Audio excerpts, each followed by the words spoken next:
Assalamualaikum warahmatullahi wabarakatuh. Bismillahirrahmanirrahim. Alhamdulillahirabbil alamin. Wa shallallahu ala sayyidina Muhammadin al-fatih lima uhlik wal khatim sabab nasirul haqqi bil haqq wa lati ila siratikal mustaqim. Wa ala alihi haqqa qadri wa miqdaril azim. Rabbi shrah li sadri wa yassir li amri wa hlul 'uqdatam min lisani yafqahu qawli. Amin ya rabbal alamin. Alhamdulillah, pada kesempatan kali ini kita diberikan nikmat oleh Allah dalam bentuk kesehatan, motivasi dan juga kekuatan, sehingga pada kesempatan kali ini kita bisa melanjutkan kajian kita dalam perkuliahan bimbingan dan konseling pendidikan Islam, yang mana kali ini kita akan mengkaji tentang teori dan konsep motivasi menurut Abraham Maslow. Yang pertama, kita akan mengkaji tentang biografi Abraham Maslow.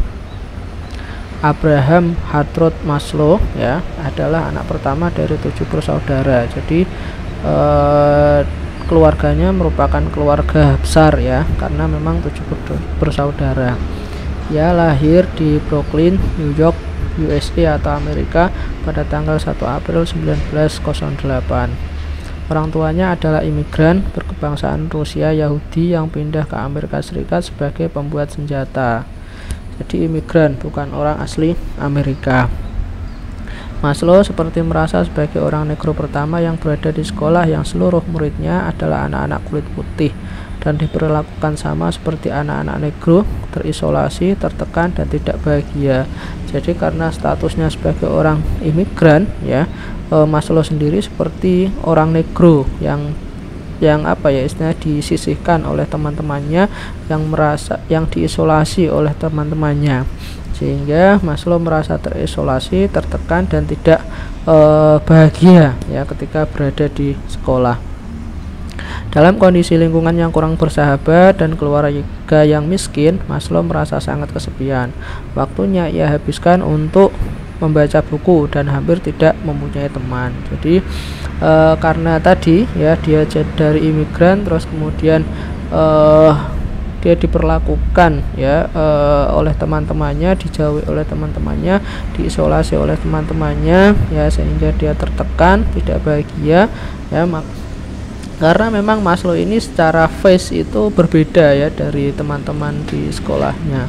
Karena apa? Karena Maslow ini memiliki hidung yang agak besar ya, sehingga kemudian berbeda dari rekan-rekan di sekolahnya. Nah, karena keadaan itulah kemudian Maslow menghabiskan waktunya untuk membaca buku ya, dan dia juga tidak memiliki teman. Maslow adalah seorang siswa yang cerdas, bahkan ia mencapai skor IQ sampai 195, angka yang cukup tinggi saat itu. Karena desakan ayahnya, pada usia 18 tahun ia kuliah di Fakultas Hukum di City College. Jadi walaupun dia dijauhi oleh teman-temannya, tapi Maslow termasuk orang yang cerdas ya, bahkan skor IQ-nya sampai 195 ya, yang mana pada saat itu 195 itu termasuk kategori yang cukup tinggi ya. Kemudian ia dikuliahkan ya oleh ayahnya di Fakultas Hukum di City College. Namun baru 2 minggu kuliah, Maslow pindah ke Universitas Cornell, dan tak lama kemudian di tahun 1928 ia pindah lagi ke Universitas Wisconsin di bidang psikologi ilmiah. Di universitas ini Maslow meraih sarjana muda pada tahun 1930, sarjana penuh pada tahun 1931 dan meraih gelar doktor pada tahun 1934. Jadi walaupun dia kuliah di hukum ya saat itu awalnya, namun 2 minggu dia nggak betah ya dan tidak bertahan lama. Kemudian dia pindah ke Universitas Wisconsin ya, bidang psikologi ilmiah, kemudian meraih sarjana muda, kemudian sarjana penuh dan juga meraih doktor di kampus tersebut. Pada tahun 1951, Maslow meninggalkan Brooklyn College dan menjadi kepala Departemen Psikologi di Universitas Brandeis sampai tahun 1961. Selama periode ini Maslow mempelopori gerakan psikologi humanistik di Amerika Serikat yang ia proklamirkan sebagai psikologi madzhab ketiga, yaitu kelanjutan aliran psikologi psikoanalisis dan behavioristik ya. Awalnya ya Maslow itu adalah pengagum aliran behavioris ya, namun ketika dia melihat ya bahwa di dalam aliran behavioris itu manusia itu terkesan mekanistik ya, sehingga kemudian kurang menghargai ya harkat martabat manusia. Terus kemudian dia mengenal Gestalt ya, yang mana Gestalt itu sendiri lebih lebih menghargai harkat dan martabat manusia. Terus sampailah kepada kemudian dia mempelopori ya gerakan psikologi humanistik ya, yang mana itu menjadi madhab ketiga dalam psikologi setelah psikoanalisis dan juga behavioristik. Nah, sekarang menuju ke konsep dasar teori Abraham Maslow. Maslow yakin bahwa banyak tingkah laku manusia yang bisa diterangkan dengan memperhatikan tendensi individu untuk mencapai tujuan-tujuannya. Ya, jadi Maslow itu yakin ya bahwa tingkah laku manusia itu dipengaruhi oleh tujuan-tujuan dan membuat kehidupan lebih bermakna serta memuaskan. Jadi tujuan-tujuan tersebut itulah yang nantinya akan membuat kehidupan manusia itu lebih bermakna dan memuaskan. Dalam kenyataannya, proses-proses motivasional merupakan jantung dari teori Maslow. Jadi upaya untuk mencapai tujuan-tujuan itulah yang kemudian disebut sebagai motivasi, dan motivasi itulah yang kemudian menjadi jantung dari pemikiran psikologi Maslow. Maslow mengemukakan ada 5 tingkatan kebutuhan pokok manusia. Jadi ada semacam hierarki kebutuhan pokok manusia. Kelima tingkatan inilah yang kemudian dijadikan pengertian kunci dalam memahami motivasi manusia. Jadi dalam memahami motivasi manusia, Maslow itu istilahnya ada semacam hierarki kebutuhan pokok ya. Maslow mengidentifikasi kebutuhan pokok atau kebutuhan dasar manusia dalam sebuah hierarki yang terendah dan bersifat biologis sampai tingkat tertinggi mengarah pada kemajuan individu. Kebutuhan-kebutuhan itu tidak hanya bersifat fisiologis tetapi juga psikologis. Jadi hierarki kebutuhan yang disampaikan oleh Maslow itu ya mulai dari yang terendah, yaitu sifatnya adalah bersifat biologis, sampai kemudian yang tertinggi yaitu pada kemajuan individu atau kita nanti kenal sebagai aktualisasi diri. Nah, kebutuhan-kebutuhan itu ya tidak hanya pada kebutuhan yang sifatnya fisiologis atau biologis, tapi juga kebutuhan yang sifatnya psikologis ya. Nah, ini ada gambar ya hierarki kebutuhan dasar atau basic needs Abraham Maslow. Nah, yang pertama itu adalah fisiologis ya. Fisiologis itu merupakan kebutuhan dasar ya. Jadi letaknya paling bawah ya. Kebutuhan dasar itu macam seperti makan, minum, tidur, pakaian, seks, kemudian dan lain sebagainya. Setelah fisiologis baru kemudian kebutuhan rasa aman. Jadi ketika fisiologis terpenuhi maka akan naik lagi kepada kebutuhan rasa aman. Nah, kebutuhan rasa aman itu contohnya adalah keamanan, keteraturan, dan stabilitas. Setelah manusia meraih kebutuhan rasa aman, maka dia akan menginginkan kebutuhan yang lainnya, yaitu kebutuhan sosial, atau di sini bisa kebutuhan akan rasa kasih sayang ya.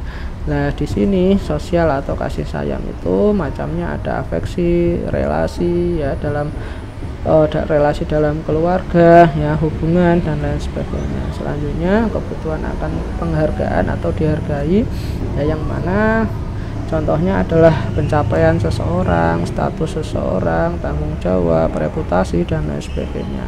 Nah, setelah dihargai atau penghargaan, kemudian kebutuhan aktualisasi ya, seperti pengembangan diri, pemenuhan ideologi, pengembangan diri dan lain sebagainya ya. Jadi itu gambarnya. Nah, sekarang kita menuju kepada penjelasannya ya.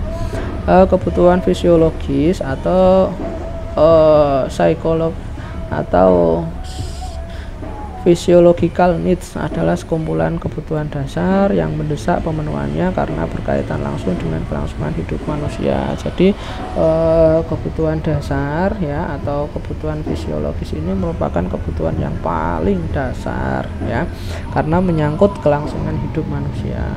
Kebutuhan tersebut antara lain kebutuhan akan makan, minum, air, oksigen, istirahat, tempat berteduh, keseimbangan temperatur, seks, dan kebutuhan akan stimulasi sensoris. Jadi awal kebutuhan manusia itu adalah kebutuhan fisiologis. Jadi ini harus terpenuhi dulu, karena kalau kemudian ini tidak terpenuhi, pasti mereka akan mencari ini. Jadi ini dulu yang kemudian akan dicari ataupun dibutuhkan. Contohnya misalnya ketika seseorang siswa ya merasa lapar, ya pasti dia tidak akan semangat dalam belajar, pasti dia tidak akan konsentrasi dalam belajar, pasti prestasinya juga akan turun ya. Jadi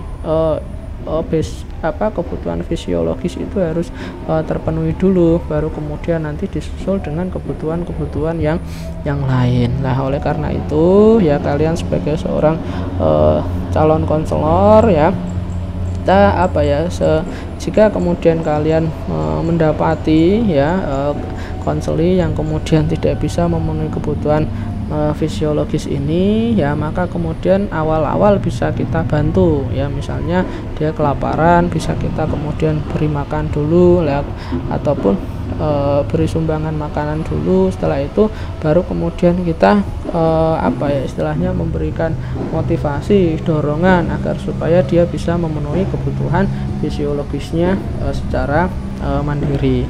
Nah, setelah kemudian manusia memperoleh kebutuhan fisiologis itu, baru kemudian mereka akan meningkat kebutuhannya. Jadi kalau mereka sudah selesai di fisiologis, maka akan naik lagi kebutuhannya, yaitu pada kebutuhan akan rasa aman ataupun safety need.